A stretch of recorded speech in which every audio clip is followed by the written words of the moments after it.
Alrighty, welcome back everyone. We just talked about some of the different best bets that I have as we head into this weekend. I think there's quite a few over and unders that I'm feeling maybe a little bit too confident about. I'll be totally honest with you, but we'll get into them. We'll hopefully hit a lot of them because last couple of weeks has not been overly kind to me on that segment. But let's get into a little bit of an injury headline update as we head into week 11, and we'll start with those headlines. And I wanted to get into a little bit of a recruiting one. Let's talk about Bryce Underwood here for a second, the number one quarterback in the 2025 class, a current LSU commit. There's a lot of smoke going on around Ann Arbor, Michigan right about now, and Wolverine fans feel really good about where they sit with this guy right about now because Steve Wiltfong, a couple other guys around the industry have put in crystal balls, have put in predictions. I don't know what the terminology is across the different websites, but at the end of the day, he has put in a prediction for Bryce Underwood to flip from LSU to Michigan. Would be massive. It would be a total turning point for this program, for this guy right here, Sharon Moore. Being able to get a guy like that on campus at the most important position that you have. Possibly they still go out and get a portal guy just to be a little bit of a bridge, give him a little bit of time to develop. But at the end of the day, this is your guy. If you get him, he is going to be your guy for the next 3 years. He is going to be the guy that possibly changes what your offense looks like going forward, and he could be the guy that gets that next quarterback in there, and that quarterback after that, and the one after that. So he's a very, very important player if you're talking about Michigan in this next cycle of Sharon Moore's Michigan, and what does that look like, and how are they going to move from here, and are they going to be a little bit more aggressive in the recruiting world? Seems like they are. It sounds like one of the NIL deals for him right now is around $5 million. Sounds like it could double up to $10 million throughout his time up there at Michigan, depending on what those numbers are. We'll see what happens with that. Obviously, not necessarily the biggest fan of talking about NIL money at this point because at the end of the day, we'll figure out what that number is. And to be totally honest, I don't much care what that number is. I'll be totally clear if I'm being totally honest there. But Steve Wiltfong has put in the prediction for him to flip. LSU is not going to taking this lying down. I can promise you that. Bryce Underwood will be in Baton Rouge this upcoming weekend, and those two guys right there, Joe Sloan and Brian Kelly, they'll be all over him. I can promise you that. They will be doing everything they possibly can to make sure that guy stays committed to the Tigers because they're in kind of an interesting position. I don't know if Garrett Nussmeier will be back next year. I don't know if he'll go to the NFL draft. I don't know what's going to happen there. I do know that they're going to need a guy right after him. And I do know that I like Ricky Collins. I think he's a really good player.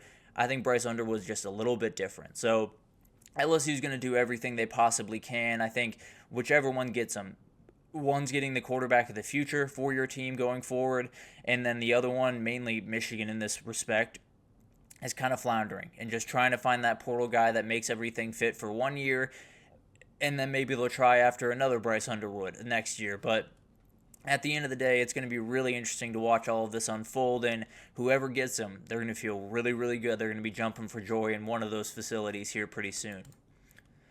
And then we got the NFL draft. It sounds like the NFL draft is going to push back the deadline for kids to enter their name into the draft until after the championship game for the teams that are playing in it, which makes total sense to me. Frankly, I think it's one of those things that probably shouldn't happen at all until the season's over, but that's where we are right now. I got no real problem with that, but I do think it's one of those things that it's a relatively minor change. It's not necessarily something you're going to think too much about or be too worried about or is going to change your life in really any way.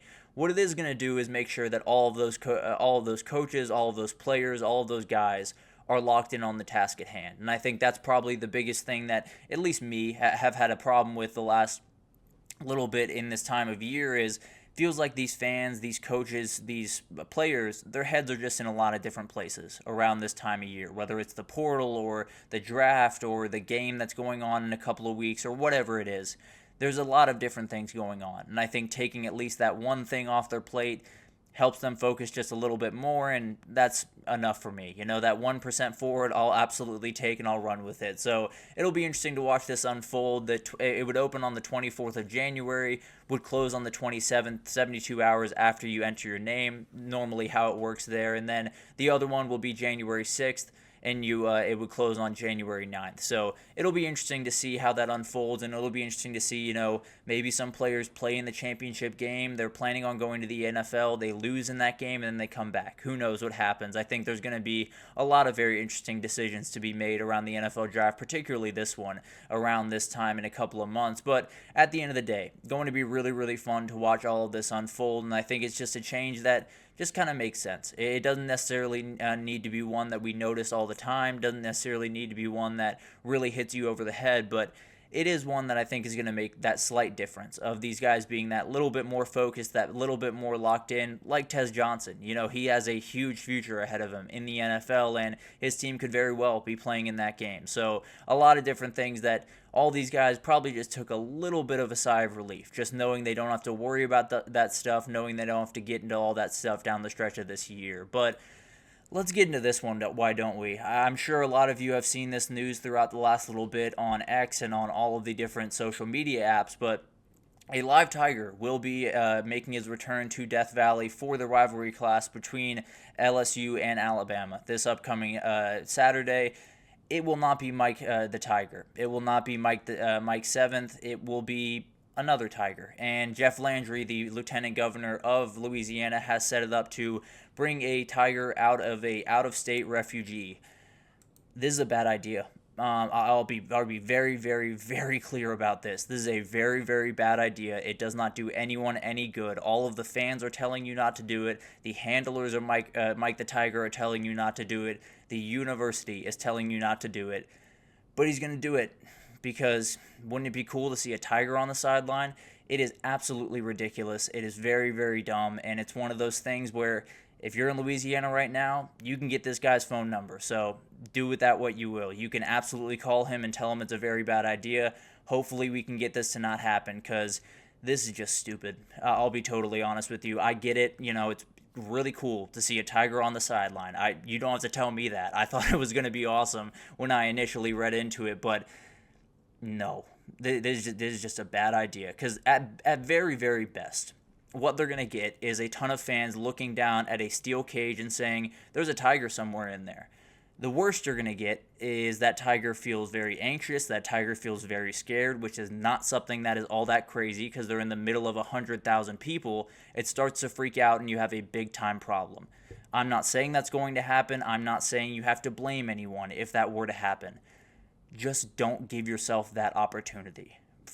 Please. I very rarely, do this where I just kind of break character and just speak directly to someone.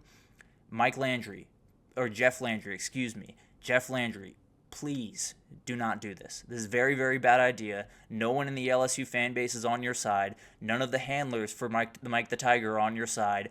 No one is on your side on this. Do not do this. You can still fix this. You can still not do this. But I have a feeling that it's going to go through. So, cool.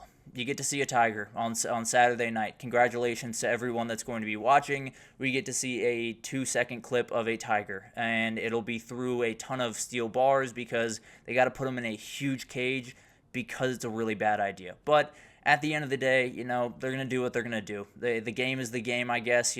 Give your fans a little bit cooler thing to look at, although your fans absolutely hate this idea. But I'll leave it at that. Really, really bad idea, really dangerous, really stupid, and if anyone that has any relation to Jeff Landry in this, do everything you can. Don't let this happen. I'll leave it at that for the time being. I'll leave him alone, but man, that's just dumb. But let's move on. Let's get into some injury updates as we head into this weekend. Got a little bit worked up yesterday as I was thinking about that, so just had to let that out real quickly. But Georgia Ole Miss, a lot of things going on around here. We'll start with Ole Miss because Lane Kiffin released a CVS receipt of injuries this week, and we all know why. I won't get into why, but we all know why. But the highlights here are Henry Parrish is not going to go. Trey Harris and Jordan Watkins are doubtful for this game. I tend to believe he's playing a couple of games, and they're probably going to play, but we'll see what happens there. 4 offensive linemen are either doubtful or questionable for this game. So it's going to be a beat-up Ole Miss team. Now, not all of those offensive linemen are starters, so something to keep in mind there, but the depth has taken a big-time hit, and we'll see what happens in this game. I don't know if he's totally telling the truth about all of these updates. I don't know if he's totally lying. I know for a fact that is going to be a very interesting thing to watch on Saturday. I can tell you that. I don't know who trots out there. Maybe some of those doubtful guys are more than fine. Maybe some of the questionable guys are not going to play and never were going to play. Who knows? But that's the game we're playing, I suppose. But for Georgia, pretty much nothing big to report here. Jordan Hall stays as probable for games. Probably won't go, or at least be the effect that you want him to. Smile Mondin continues to be questionable. I don't think anything's going to change there, and I think both those guys probably won't be out there on Saturday. The one big update for the Georgia program is Colby Young, the man that was arrested probably about 2 months ago under charges of assault to an unborn child and then assault to a woman. He has been the woman that has charged him has dropped all of the charges. He released an affidavit saying that he never harmed her or her unborn child. He has been kind of absolved of a lot of the claims that were made against him, and now the question begins, is he back on the Georgia team this week? Is he back on the Georgia team next week? Is he ever back on the Georgia team? I think that's something that we'll be following pretty closely here, and wouldn't be surprised at all if he was just out for the rest of the season and ended up transferring, if I'm being totally honest, but we'll see what happens. Definitely a very talented kid, and I'm sure there are a lot of Georgia fans out there that would love to have him in the matchup on Saturday. But plenty of stuff to still happen here, but a little bit of an update that could get Georgia back one of their big-time receivers. And then you got Alabama LSU. This one is a little bit more short than the Ole Miss one by a lot of means, but Cole Adams, the very talented wide receiver that has kind of filled in spot work where they needed them, and then Keon Saab is going to be out for this game. Really, really tough hit to this back end with not having Keon Saab back there. Very, very good kind of center fielder type safety, and you're probably going to need one of those in this game. So it's going to be a little bit of a battle. Someone's going to have to step up, but definitely a tough loss there. And then for LSU, Garrett Dellinger is going to be out of this game. CJ Daniels and Whit Weeks are questionable.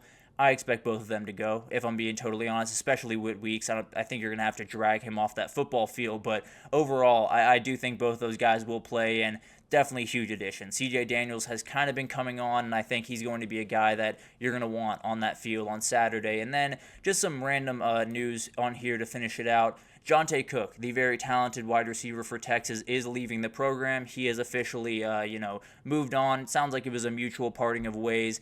Wasn't necessarily getting the playing time that he would have liked. Makes total sense. They went in and picked up a number of guys through the portal. Very talented kid. The kid can absolutely fly, has really, really good route running ability. Needs a little bit of work on the hands, has some drops issues throughout his career, but has been very, very talented, and one of those guys that whoever gets him. I've heard Ole Miss reach out. I've heard Georgia reach out. I've heard a number of teams reach out for this kid already, and it won't stop anytime soon. Very, very talented kid, and could be one of the top commodities at that position in the portal this upcoming year. So a lot of stuff going on around the world of college football. Frankly, that Jonte Cook story is probably going to be the same story around the country here coming pretty soon. I think we're going to get a windfall of a lot of those guys, and there's been talks. I know Cole Kublik has said this a number of times throughout his different hits around the college football world, where he said there's a world where we're in a COVID type scenario where you're just trying to figure out if you have enough dudes to get out there on the field. So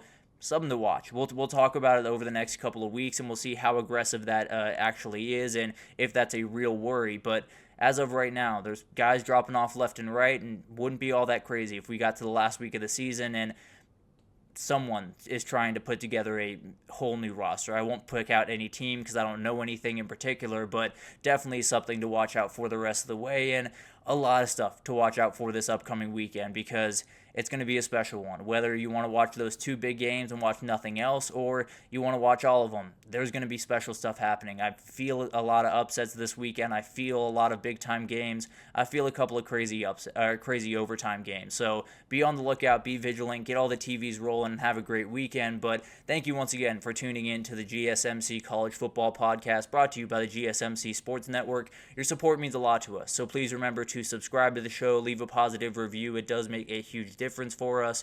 Also, follow us on Facebook, X, TikTok, Instagram, all of the social pages for all the content and updates you could possibly need. We have great people doing great work across every sport you could want. So anything in the world of sports you need, come on over to GSMC and we have you totally covered. But thank you once again for listening. Enjoy some football this weekend, and we will talk about it on Monday.